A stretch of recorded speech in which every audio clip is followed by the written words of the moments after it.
ఉండవు. ఆ సూపరింటెండెంట్ గారు వచ్చి చెప్పడు పాపం, ఆయన ఉద్యోగం కాబట్టి. అలాగే పేరుని నాని మంత్రిగా ఉన్నప్పుడు ఓరల్ అవి కూడా.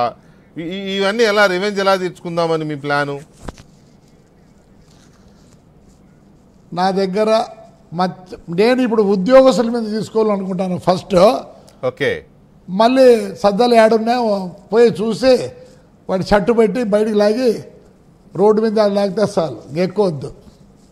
షర్టు పట్టుకొని లాగుతా, నాకు కనిపిస్తే వాడు చూస్తున్న ఏడున్నాడని. ఎవరిని ఈ కాలంలో 302 చేయకూడదండి.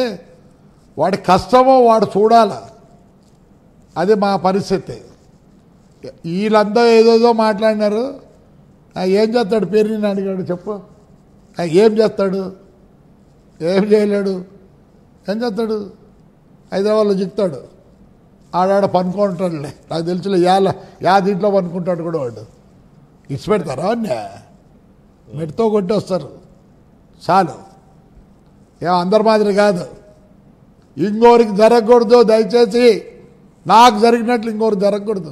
ఆఫీసర్లు కానీ ఇట్లా రాజకీయ నాయకులు కూడా పుట్టకూడదు, అంతే నా బాధ. అది చంద్రబాబు నాయుడు గారు ఒప్పుకోరు కదా ఇటువంటి ప్రతీకార చర్యలకి, ఇటువంటి హింసకి ఆయన ఒప్పుకోరు కదా. ఆయన ఒప్పుకుంటే పంటాల రవి గారు చచ్చిపోతాడు. ఒప్పుకోకనే కదా పంటాల రవి గారు చచ్చిపోయింది. నేను చంద్రబాబు నాయుడు నుంచి I don't want anything from his side.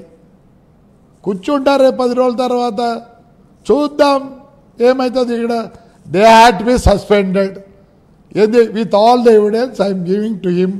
ఎవరికి ఇక్కడ ఎంక్వైరీ చేసే వాళ్ళకి. ఇఫ్ దే డోంట్ ఎంక్వైరీ ఆడ చూసుకొని ఆడ కూర్చుంటే ఎన్ని రోజులు అంతే. ఏమంటే ఒకట్లా మా చంద్రబాబు నాయుడు ఎట్లా ఆడ కూడా కూర్చొని ఇస్తాడు లేదు, వాళ్ళు కూర్చొని మరి హౌస్ అరెస్ట్ అంటారు. ఇంకా ఈయన అదే చేస్తాడేమా. నేను అంగల్ స్ట్రైక్ అన్నది I want the truth first thing. మేము దొంగోళమా మంచోళం అనేది ఒకటి కావాలి అంతే. ఐ వాంట్ అది తీసేసుకోవాలి ముందు. నేను నాయన ఉంటే నా కొడుకు పేరు కూడా ఉంది దాంట్లో, నా భార్య పేరు, నా కోడల పేరు ఉంది. అదే తెలుస్తుంది రేపు మరి ఎంత మటుకు చేస్తారో ఏమో. భారతి పేరు కూడా ఉంది. అప్పుడు తెలుస్తుంది వీళ్ళకు కష్టమో బాధ. అట్లే నాకు బాధ ఉంది, అంతే, వేరేం లేదు. నాకు జరిగినది ఇంకొకటి జరగకూడదు ఈ ఆంధ్రప్రదేశ్లో. This has to be rectified. నేను ఫైట్ చేస్తా. ఎందుకు వదిలిపెడతాం? చూద్దాం, ఎంత దూరమైనా పోయేదానికి రెడీగా ఉన్నా. ఇప్పుడు నాకేమైనా పార్టీతో అవసరం ఉందా, ఇంకోటి అవసరం ఉందా? నేనేమైనా రాజకీయంగా ముందుకు పోవాలనుకుంటానా? No, I will fight. చూద్దాం. చెప్పినా కదా లాస్ట్కి ఏం చేస్తా, నరుకుతా, అంతే కదా. 302 లోపలికి పోతా. ఎందుకులేండి ప్రభాకర్ రెడ్డి హింస ప్రభాకర్ రెడ్డి గారు హింస ఎందుకులేండి? ఏమంటే ఎందుకు రాజకీయంగా లేకపోతే సార్ నేను ప్లీజ్